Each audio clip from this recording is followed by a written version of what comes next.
ইতিমধ্যে আমি দেখুৱাই আছো শিৱসাগৰ নগৰত বান পৰিস্থিতি অপৰিৱৰ্তিত হৈ আছে আৰু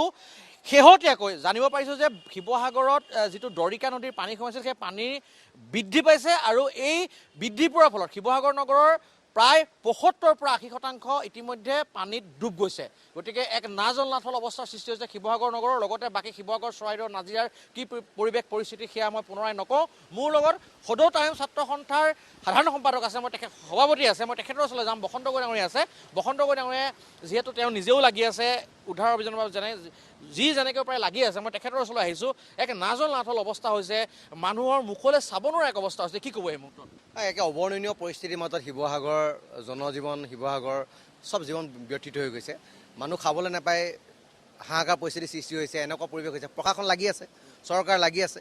মই বিশেষভাৱে ধন্যবাদ জনাম অসমৰ মুখ্যমন্ত্ৰী ডাঙৰীয়া তেওঁ নিজে আহিছে বানপীড়িত ৰাইজৰ কাষলৈ গৈছে বিমল বৰা নিজে লাগি আছে বিমল বৰা ডাঙৰীয়াক আন্তৰিকতা ধন্যবাদ জনাম তেওঁ দিনে ৰাতি ইয়াত একাকাৰ কৰিছে বানপানীৰ ওচৰত ৰাইজৰ ওচৰত গৈছে মানে ৰাইজৰ ওচৰত গৈ তেওঁ বুজ লৈছে আৰু নিজে বস্তু কঢ়িয়ানি ৰাইজক দিছে তথাপিতো পৰ্যাপ্ত পৰিমাণে শিৱসাগৰ ৰাইজে এইবিলাক পোৱা নাই কাৰণ এইকাৰণে পোৱা নাই কাৰণ কমিউনিকেশ্যনটো আটাইতকৈ কমিউনিকেশ্যনটো লেপছ হৈ গুচি গ'ল মানুহৰ মোবাইলত চাৰ্জ নাই ক'ব নোৱাৰা হৈছে ক'ত আছে কি হৈছে একো যোগাযোগ কৰিব নোৱাৰা হৈছে নাৱৰ অভাৱ হৈ গৈছে আৰু এনেকুৱা ধৰণৰ পৰিস্থিতি হ'ব বুলি কোনো কল্পনা কৰা নাছিলে আজি আমি ইমান বয়স হৈ গ'ল আমি শিৱসাগৰতে আজিলৈকে এনেকুৱা পৰিৱেশ দেখা নাই গতিকে আমি কাকো দুখ দিবলৈ নাযাওঁ কিন্তু পৰ্যাপ্ত পৰিমাণে সকলোবিলাক হৈছে গতিকে এই মুহূৰ্তত সকলোৱে ধৈৰ্য ধৰিব লাগে আৰু যি য'ত যেনেকৈ পোৱা নাই প্ৰশাসনৰ লগত যোগাযোগ কৰিব লাগে মিডিয়াৰ লগত যোগাযোগ কৰিব লাগে আমাৰ লগত যদি কোনোবা যোগাযোগ কৰে আমি নিশ্চিতভাৱে তেওঁলোকক সহায় সহযোগ কৰিবলৈ আমি চেষ্টা কৰিম লগতে শিৱসাগৰ যিজন বিধায়ক আছে তেখেতৰ ৰাইজৰ লগত আছে পানীত বুৰি গৈ ৰাইজৰ বুজ লৈছে ৰাইজৰ ক্ষতিপূৰণৰ কাৰণে তেখেতে অহুপুকাত কৰে মই তেখেতক আমি ধন্যবাদ জনাইছোঁ এয়া আছিল বসন্ত গগৈ ডাঙৰীয়া তেওঁ ইতিমধ্যে কৈছে যে তেওঁ যি পাৰে যেনেকৈ পাৰে তেওঁ ব্যক্তিগতভাৱে হওক বা সংগঠনৰ ফালৰ পৰা হওক তেওঁ বৰ্ণাঢ্যৰ মাজলৈ গৈছে বৰ্ণাঢ্যক সহায় কৰিব লগতে আমি শলাগ সঁচাকৈ ল'ব লাগিব বিমল বাৰ এইখিনি সময় শলাগ লোৱাৰ সময় নহয় বা অভিযোগ উঠাৰো সময় নহয় লগতে অখিল গগৈ ডাঙৰীয়া তেওঁ লাগি আছে কিন্তু মই এইখিনিতে পুনৰবাৰ যিহেতু বসন্ত গগৈ ডাঙৰীয়া মোৰ লগত আছে মই শিৱসাগৰ জিলা প্ৰশাসনক মই সমালোচনা কৰিছোঁ কাৰণ এটাই যেহেতু প্ৰায় 4 দিন হ'ল 4 দিন ধৰিও কিন্তু এতিয়াও বহু অঞ্চলত শিৱসাগৰ নগৰৰ কথাই ক'লোঁ মই বহু অঞ্চলৰ ৰাইজে এটুপি খোৱা পানী পোৱা নাই গতিকে মই বিনম্ৰতাৰে তেওঁক অনুৰোধ কৰোঁ যাতে যিখিনি ৰাইজে পোৱা নাই কাৰণ গোটেই শিৱসাগৰৰ যিমানবিলাক ডিপাৰ্টমেণ্ট আছে বিভাগ আছে সকলোৰে মুৰব্বী হৈছে জিলা আয়ুক্তগৰাকী গতিকে তেখেতক মই সমালোচনা কৰিলোঁ নাই কিন্তু তেওঁৰ যিটো মেকানিজিম সেই মেকানিজিমটো আৰু কিন্তু এক্টিভ কৰিব লাগিব তেতিয়াহে যদি আমি এই যিটো আমাৰ বিপদৰ সময় সেই বিপদৰ সময়ত আমি অন্ততঃ 50% হ'লেও আমি সফল হ'ব পাৰিম লগতে এটা কথা মই পুনৰ কৈছোঁ মুখ্যমন্ত্ৰীয়ে কালি মই মুখ্যমন্ত্ৰীৰ কেইবাটাও কথা মই মুখ্যমন্ত্ৰীক অৱগত কৰিছিলোঁ সেই মৰ্মে আজি NDRFৰ কেইবাটাও দল বাহিৰৰ পৰা অহা দেখিছোঁ মাজুলীৰ পৰা ইতিমধ্যে নাও আহিছে ব্যক্তিগতভাৱে মাজুলী বহুকেইটা সংস্থাই সহায় কৰিছে বিভিন্ন ঠাইৰ মই দেখিছোঁ তিনিচুকীয়াৰ পৰা চিভিল ডিফেন্সৰ এটা টীম আহিছে তেওঁলোকে সহায় কৰিছে গতিকে যিয়ে যেনেকৈ পাৰে সহায় কৰিছে কিন্তু মুখ্যমন্ত্ৰীকো মই কৈছোঁ যে আপুনি কিন্তু প্ৰতিটো মুহূৰ্তৰ আপুনি মনিটৰ কৰক কি লাগে ৰিকুৱাৰমেণ্ট আছে আপুনি আপোনাৰ যিহেতু অভিভাৱক মন্ত্ৰী আছে বিমল বৰা আছে বিমল বৰাই সকলোখিনি কাম খুব নিয়াৰিকৈ কৰি আছে নিজেই লাগি আছে সুশান্ত বৰগোহাঁই আছে গতিকে মই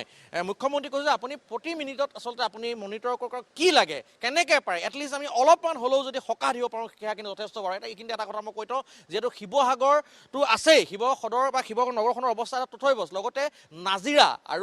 নাজিৰা গেলেকী বিহুবৰ চন্তক জাজি এটা বৃহত্তৰ অঞ্চল টচ হৈ গ'ল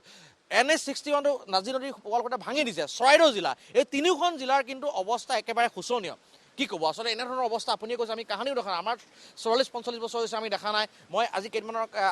কালি মই এজন 85 ইয়াৰ্ছ হৈছে 85 বছৰ এজন ইয়াৰ জ্যেষ্ঠ নাগৰিকৰ সৈতে কথা পাতিলোঁ তেওঁ কৈছে 1950 চনত এনেধৰণৰ এটা বানপানী হৈছিল তাৰপিছত এনেধৰণৰ হোৱা নাই কিন্তু বিশেষকৈ শিৱসাগৰ আৰু চৰাইদেউ জিলা টচ হৈ গৈছে এই যিটো বান এই সম্পৰ্কত মুখ্যমন্ত্ৰীয়েও প্ৰতিক্ৰিয়া প্ৰকাশ কৰিছে গতিকে এই ক্ষেত্ৰত যিটো অৱস্থা হৈছে সেই অৱস্থাৰ পৰা পৰিত্ৰাণ পোৱাৰ কাৰণে কিন্তু আমি যথেষ্ট আমাৰ চেলেঞ্জেছ বহুত আছে নগালেণ্ডত ডাৱৰ বিস্ফোৰণৰ ফলত যিটো খুব কম সময়ৰ ভিতৰত যিটো বানপানী আহিলে তাৰ ফলত গেলেকীয়ে হওক চন্তক বিহু বা গোটেই টচ হৈ গুচি গ'ল তাত জীৱন সম্পত্তিৰো বহুত হানি হৈছে এতিয়াও ডেড বডি বোকাৰ তলত ওলাই আছে যদিও পানী শুকাইছে আৰু ঠিক সেইদৰে জাজিৰ মথাউৰি ভঙাৰ ফলত জাজিৰ এটা অৱৰ্ণনীয় পৰিস্থিতিৰ সৃষ্টি হৈছে এই পৰ্যন্ত পানী ওলাই যোৱা নাই আকৌ আমি গম পাইছোঁ জাজিৰ পানী জলস্তৰ আকৌ দিখৌ নদীৰ জলস্তৰ আকৌ বৃদ্ধি হৈছে দিচাঙৰ জলস্তৰ আকৌ বৃদ্ধি হৈছে গতিকে সকলোবিলাক বাঢ়নি পানী আহি পেলাই জনজীৱন সম্পূৰ্ণভাৱে বিধ্বস্ত কৰি দিছে আৰু এই মুহূৰ্তত চৰকাৰক এটা বিনম্ৰ অনুৰোধ জনাই যে শিৱসাগৰৰ চৰাইদেউ জিলাক 15 বছৰ পিছুৱাই গুচি গ'ল জনজীৱন হানি হ'ল মানুহৰ ধন সম্পত্তি লোকচান হ'ল গতিকে ইয়াৰ ইনফ্ৰাষ্ট্ৰাকচাৰ ডেভেলপমেণ্টৰ কাৰণে পৰ্যাপ্ত পৰিমাণে যদি ইয়াত অসম চৰকাৰ বা কেন্দ্ৰীয় চৰকাৰে সহায় সহযোগিতা নকৰে তেতিয়াহ'লে ইয়াৰ জনজীৱন সম্পূৰ্ণৰূপে অচললৈ গুচি যাব কাৰণ মানুহৰ জীৱন সম্পত্তি শেষ হোৱাৰ লগতে যিমানবিলাক মজুতকাৰী ধন আছিলে যিমানবিলাক সম্পত্তি সকলোবিলাক শেষ হৈ গুচি গ'ল 15 বছৰ ফাইনেন্সিয়েলি মানে সাংঘাতিক স্নেচ হৈ গৈছে স্মেচ হৈ গুচি গ'ল আৰু 15 বছৰ শিৱসাগৰ আৰু চৰাইদেউ জিলাখন পিছুৱাই গৈছে গতিকে এই ক্ষেত্ৰত কেন্দ্ৰীয় চৰকাৰ আৰু অসম চৰকাৰে এটা বিশেষ পুঁজি যদি আমাৰ এই দুখন জিলাত যদি নিদিয়ে তেতিয়াহ'লে মানুহৰ জনজীৱন সাংঘাতিক ধৰণে এটা বিপৰ্যস্ত হ'ব এয়া আছিল বসন্ত গগৈ ডাঙৰীয়া মই ধন্যবাদ জনাইছোঁ মই এইখিনিতে পুনৰ বসন্ত গগৈৰ লগতে বসন্ত গগৈ যিহেতু মূলত আছে মই সকলোকে এটা কথাই অনুৰোধ জনাইছোঁ কোনে কি পাইছে সেইটো লৈ আপোনালোকে আপত্তি নকৰিব যিয়ে যি পাইছে তাতে সন্তুষ্ট হওক লগতে যিয়ে যেনেকৈ পাৰে আপোনাৰ কাষৰজনক সহায় কৰক এইখিনি সময় কিন্তু ইজনে সিজনক সহায় কৰা সময় আমি কালিৰ পৰা জিলা প্ৰশাসনক সমালোচনা কৰিছোঁ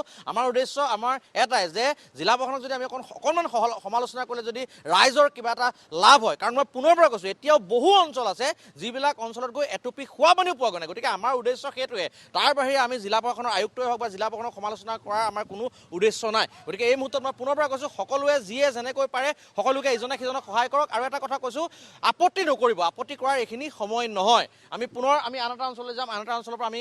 শিৱসাগৰ নগৰৰ যিটো বান পৰিস্থিতি অপৰিৱৰ্তিত হৈ আছে বা অলপ পানী বৃদ্ধি পাইছে সেয়া আমি দেখাবলৈ চেষ্টা কৰিম কাৰণ অমিত আৰু মোহনৰ সৈতে ভাস্কৰজী দাস DY 365